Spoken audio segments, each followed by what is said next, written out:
झनक 285 episode 285 scene 1 दिन घर। झनक की एक बड़ी तस्वीर। अर्शी, सृष्टि, विनायक और सभी लोग आए हैं। सभी ने सफेद साड़ी और कपड़े पहने हैं। थीम सफेद है। पुजारी पूजा कर रहे हैं। दादी, यह एक अप्राकृतिक मौत है, एक आकस्मिक मौत है और हमारे घर से ही गई थी।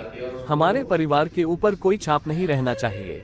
शांति के लिए जो भी करना पड़ेगा, पूछिए पंडित जी। पुजारी, चिंता मत करो माँ, मैं वह सब कुछ करूंगा जो किसी अप्राकृतिक मृत्यु के मामले में आवश्यक होगा। कोई दोष नहीं रहेगा, दोष मिटा दूंगा। पुजारी पूजा करते रहते हैं। पुजारी, अच्छा, लड़की का नाम, गोत्र सब बताए। मंत्र का उच्चार करते रहते हैं। विनायक और छोटो एक तरफ खड़े हैं। विनायक, तुम्हें पता है, मुझे बहुत उम्मीद थी। क्या तुम उस दिन कहीं नहीं गए थे? मुझे लगा कि तुम्हें वहां से कुछ खबर तो मिलेगी ही। क्या तुमने मुझे उस अपडेट के बारे में नहीं बताया? किसी आश्रम की एक साधु ने उसे बचाया है और उठाकर आश्रम में ही ले गया है। मुझे इस पर बहुत उम्मीदें थी। छोटन, हमें भी इस पर बहुत उम्मीदें थी, पर बहुत सारी अफवाहें फैल जाती हैं। हम उस साधु से भी मिले वहाँ। दादाजी वह आप खड़ा हो बहुत जाइए। विनम्र और अच्छे सज्जन हैं। हमने उनसे सब कुछ जाना। उन्होंने ही हमें बताया कि उन्होंने एक छोटी लड़की को देखा था, लेकिन जब उसने देखा तो वह पहले ही मर चुकी थी। विनायक, किसी तरह मैं अभी भी इसे अपने दिल से स्वीकार नहीं कर पा रहा हूँ। मुझे नहीं पता कि तुम मेरी बात पर यकीन करोगे या नहीं। छोटन, मैंने हमेशा तुम पर यकीन किया है दादा। आपकी बातों पर यकीन न करने जैसी कोई बात नहीं है। बबलू, तुम्हें पता है मैं अभी क्या महसूस कर रहा हूँ? अगर वो लड़की कोलकाता नहीं आती तो आज भी जिंदा होती। कोलकाता आए और उसकी जिंदगी खत्म हो गई। इसे स्वीकार करना संभव नहीं है, ये दुख और दर्द। इस घटना के बाद मेरी पत्नी पूरी तरह टूट गई है। मैं उसकी ताकत वापस नहीं ला पा रहा हूँ और मेरी बेटी के साथ भी यही हुआ। उसने अपने ससुराल में खाना पीना बंद कर दिया है, पर मेरा दामाद बहुत अच्छा है, इसलिए उसे बहुत समझा के, घर में पास रहकर, खिलाने की कोशिश करके भरोसा दिलाने की कोशिश कर रहा है। झनक 285 एपिसोड 285 सीन 1 दिन घर। झनक की एक बड़ी तस्वीर। अर्शी, विन, छोटन, देखो दादा, अभी अभी बॉम्बे जाकर काम शुरू किया था उसने, और आदित्य यहाँ है, वो यहीं खड़ा है। सब कुछ आदित्य की वजह से ही संभव हुआ। इतने सारे लोगों ने उसके बारे में बहुत कुछ कहा था, लेकिन मैं झनक को जानता हूँ। वो ऐसी लड़की नहीं है जो अपनी जिंदगी में कभी कुछ गलत करेगी। विनायक, मेरी अभी बस एक ही इच्छा है। मुझे उम्मीद है कि उसकी आत्मा को शांति मिले। वो इस दुनिया से इतनी सारी अधूरी उम्मीदें और ख्वाहिशें लेकर चली गई। उसे जिंदगी भर इतना अपमान मिला है। झनक को भी अपनी माँ की तरह ही अपमानित होना पड़ा। मैं पूरी गारंटी के साथ कह सकता हूँ कि अगर आज उसकी माँ जिंदा होती तो झनक की जिंदगी में ऐसा कुछ नहीं होता। कौन जानता है कि उसकी माँ ने अपनी जिंदगी इस तरह क्यों खत्म कर ली। एक बार भी नहीं सोचा कि उसकी बेटी इस दुनिया में अकेली रह जाएगी। छोटन, क्या कोई यह बता सकता है कि लोग मन की कुछ अवस्थाओं में क्या कर सकते हैं? दादा, पुजारी मंत्र पढ़ता है। दादू बैठे हैं। रूमी, मिमी, लाल, बिपाशा, तनुजा, अर्शी एक तरफ। रूमी, आज यह अध्याय खत्म हो रहा है या इसके बाद भी कोई हैंगओवर रहेगा? मिमी, लड़की पहले ही मर चुकी है, तुम क्यों लड़ रहे हो?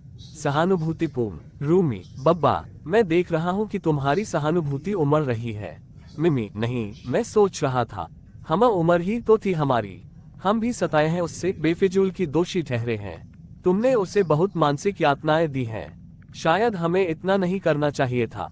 रूमी, ख्याल रख खुद का, लग रहा है कि तू तो सन्यासिनी बन रही है। मिमी, क्या सहानुभूति दिखाने से आप सन्यासी बन जाते हैं? क्यों बकवास कर रही है? मिमी, मुझसे कुछ भी छिपाने की कोशिश मत करो, मैं सब कुछ समझता हूँ। वो डॉक्टर अब आपके दिल पर कब्जा कर चुका है। अब तक जिन लोगों के साथ भी तू लतर घटर की है, सब नौकरों के तारा तेरी जोड़ी के पास बैठे रहते थे। ये पहला व्यक्ति है जिसने आपके बारे में दो चार बातें नहीं की, और यही कारण है कि उसने आपके दिल पर कब्जा कर लिया है। क्या ऐसा नहीं है? देखिए कैसे उसने बाबा को बताकर आपको घर से गिरफ्तार कर लिया। हाँ, कैलिबर है लड़के में। मिमी, होगा, माना जाता है कि वह एक बेहतरीन डांसर है। कहाँ से आई है पता नहीं, उसकी तस्वीरों से लगता है कि वह दक्षिण भारत से है। कोलकाता में शो कर रही है, कल जाने की सोच रही हूँ। बिपाशा, ऐसा है? अर्शी, हाँ, और सबसे बड़ी बात, हर फोटो में उसका एक तरफ का चेहरा छिपा हुआ है। और दूसरी तरफ से यह बिल्कुल भी पता नहीं चलता कि वह कैसी दिखती है। लेकिन भगवान जाने उसका चेहरा क्यों ढका हुआ है। यह एक रहस्य है। वह ढके हुए चेहरे के साथ कैसे डांस करेगी, यह मेरी समझ से परे है। तनुजा, हमारे घर से मत जाओ अर्शी। ये देखो, सब मिट गया। प्लीज यहीं रुको कुछ दिन और दो। आनी कहाँ जाएगी तुम्हें छोड़कर। वो ठीक हो जाएगा। वह कब तक एक लड़की के लिए रोएगा जो पहले ही मर चुकी है। वह नहीं रोएगा। अंत में वह तुम्हारे पास वापस आ रहा है। अर्शी, मेरे पापा भी मुझे सलाह दे रहे हैं कि मैं अपने ससुराल में ही रहूं। जब से माँ गई है हमारा घर भी बहुत खाली खाली लगता है। सोचिए, मेरी माँ जेल में है। कब विचार होगा, कब क्या होगा, कब पता चलेगा कि माँ ने कुछ नहीं किया। बिपाशा धीरे से कहती है। बिपाशा, ये जल्द ही साबित होने वाला है। मुझे यकीन है कि चाचा ने एक अच्छे वकील का इंतजाम कर लिया है। आशी, सच कहूँ तो मेरी माँ ने उसे नहीं मारा। कम से कम वह मेरी माँ से बात तो कर सकता है। इसका मतलब यह नहीं है कि तनुजा उससे फुसफुसाती है। तनुजा, धीरे से। आज यहाँ बहुत सारे लोग इकट्ठे हुए हैं। क्या तुम्हें कोने में खड़ा आदित्य नहीं दिख रहा? दीवारों के भी कान होते हैं। इतनी बात की क्या जरूरत है? हम सब जानते हैं कि क्या हुआ।